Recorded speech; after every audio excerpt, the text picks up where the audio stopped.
Hi friends, నమస్తే. Welcome to my channel omni tells. నేటి ఆధునిక ప్రపంచం మొత్తం ఏఐ చుట్టూ తిరుగుతూ ఉంది. ప్రతి రంగంలోనూ ఏఐ విజృంభిస్తుంది. ఏఐ ప్రపంచం మొత్తాన్ని మార్చేస్తుంది. ఏఐ అంటే ఏమిటి? ఇది మనిషి కంటే గొప్పదా, లేక ఏఐ సృష్టికి కారణమైన జ్ఞానం గొప్పదా? వేల సంవత్సరాల నాటి తపస్సుతో, అంతర్జ్ఞానంతో లోక రహస్యాలను, విశ్వసత్యాలను కనుగొని వేదాల రూపంలో ఋషులు మనకు అందించారు. మరి ఋషులు గొప్పవారు కాదా? ఈ వీడియోలో మనం ఏఐ గొప్పదా, ఋషులు గొప్పవారా తెలుసుకుందాం. ఈ వీడియోను స్కిప్ చేయకుండా చివరి వరకు చూడండి. ముందుగా ఏఐ గురించి చూద్దాం. ఏఐ అంటే ఏంటి? ఏఐ అంటే ఆర్టిఫిషియల్ ఇంటెలిజెన్స్. ఇది మనిషిచే సృష్టించబడిన ఒక అద్భుతమైన యంత్రం. ఇది మనిషి మెదడు కంటే వేగంగా పనిచేస్తుంది.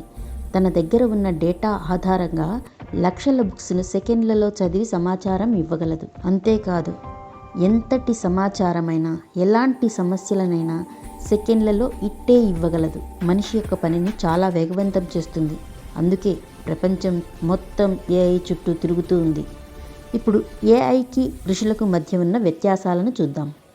ఏఐ అనేది మనిషి సృష్టించిన తెలివితో పనిచేసే యంత్రం. ఇది డేటాను విశ్లేషించి వేగంగా సమస్యలకు సమాధానం ఇస్తుంది. వైద్యం, విద్య, ఇంజనీరింగ్ రంగాలలో చాలా సహాయకరంగా ఉంటుంది. కానీ ఏఐకి ఆత్మ లేదు, అనుభవం లేదు, దివ్య దృష్టి లేదు, ధర్మ అధర్మ భావన లేదు. ఋషులు తపస్సుతో జ్ఞానం పొందారు. వేదాలు, ఉపనిషత్తులు ధర్మం ప్రపంచానికి ఇచ్చారు. వారు యంత్రాలు కారు, జీవిత మార్గదర్శకులు. వేదాలు రచించలేదు, దర్శించారు. ప్రకృతి, మనస్సు, శరీరం, కాలం అన్నింటినీ అనుభవంతో తెలుసుకున్నారు. ఋషులు వేదకాలం నాడే ఏ సూపర్ కంప్యూటర్ లేకుండానే పంచభూతాలు, నాడీ వ్యవస్థ, నక్షత్ర గణితం, మంత్రశబ్దం, కాలచక్రం గురించి ఎన్నో విషయాలు చెప్పారు. ఏఐ సమాచారాన్ని ఇస్తుంది, ఋషులు విచక్షణను ఇస్తారు. ఏఐ అల్గారిథం, లాజిక్ మరియు గణాంకాల ప్రకారం పనిచేస్తుంది. భావోద్వేగాలు, ఆత్మప్రేరణ ఉండవు. ఋషులు తర్కానికి అందని అంతర్దృష్టి కలవారు.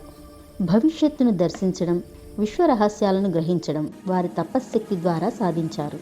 ఏఐ లక్ష్యం ఏంటంటే మనిషి పనులను సులభతరం చేయడం, వేగవంతం చేయడం, ఉత్పాదకతను పెంచడం. మరి ఋషుల లక్ష్యం ఏంటంటే మానవుని అంతర్గత పరిణామం, శాంతి మరియు మోక్షం వైపు నడిపించడం, మనిషిని యంత్రంలా కాకుండా చైతన్యమూర్తిగా చూడటం. ఏఐ ఉన్న సమాచారాన్ని కలిపి కొత్తగా చూపగలదు, కానీ ఒక సరికొత్త భావనను సృష్టించలేదు. ఋషులు వేదాలు, ఉపనిషత్తులు, ఆయుర్వేదం, ఖగోళ శాస్త్రం వంటి ఎన్నో మూల సూత్రాలను ప్రపంచానికి అందించిన సృష్టికర్తలు. ఏఐ మానవ నిర్మితం, ఋషులు దైవికం, స్వయం కృషితో జ్ఞానాన్ని ఆర్జించారు. ఏఐకి రాగద్వేషాలు, భావోద్వేగం ఉండదు. ఋషులు కరుణ, ప్రేమ, శాంతి కలిగి ఉంటారు. ఏఐ డేటా ఉన్నంత వరకే సమాచారం ఇవ్వగలదు, కానీ ఋషుల యొక్క జ్ఞానం అనంతమైన సాగరం. ఏఐ అద్దం వంటిది, మనం ఇచ్చే డేటాను ప్రతిబింబిస్తుంది. ఋషులు సూర్యుని వంటి వారు, స్వయం ప్రకాశంతో దారి చూపిస్తారు. రామాయణం, భాగవతం, మహాభారతం వంటి గ్రంథాలు ఇచ్చి ధర్మం, సత్యం, త్యాగం వంటి విలువలను నేర్పారు. వాటి బాటలో మనల్ని నడిపిస్తున్నారు. ఏఐ మార్గం చూపుతుంది, ఋషులు గమ్యం చూపారు. సైన్స్ అండ్ టెక్నాలజీ రంగాలలో ఏఐ మనకు ఎంతగానో ఉపయోగపడుతుంది. ఋషులు మన జీవిత ప్రయాణంలో మార్గదర్శకులుగా ఉంటారు. రెండూ కూడా వేరువేరు రంగాలలో మనకు చాలా ఉపయోగపడతాయి. నేటి లౌకిక ప్రపంచంలో పనులు వేగంగా జరగడానికి టెక్నాలజీ పరంగా ఏఐ చాలా గొప్పది. కానీ జీవితానికి అర్థాన్నిచ్చే జ్ఞానం, మానసిక ప్రశాంతత మరియు ఆత్మజ్ఞాన విషయానికి వస్తే ఋషులు ఎప్పుడూ ఉన్నతమైన స్థానంలో ఉంటారు. ఏఐ వల్ల మానవాళికి అనేక ప్రయోజనాలు ఉన్నప్పటికీ దానివల్ల సమాజానికి కొన్ని నష్టాలు ఉన్నాయి మరియు సవాళ్లు కూడా ఉన్నాయి. ఏఐ అనేది ఒక ఆయుధం లాంటిది. దాన్ని ఉపయోగించే విధానంపైనే ఫలితాలు ఆధారపడి ఉంటాయి. సరి అయిన నిబంధనలు మరియు నైతిక విలువలతో ఏఐని ఉపయోగిస్తే నష్టాలను తగ్గించవచ్చు.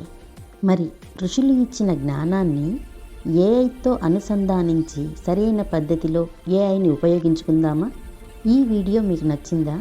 అయితే ఒక లైక్ చేయండి, షేర్ చేయండి, నా ఛానల్ను సబ్స్క్రైబ్ చేయండి.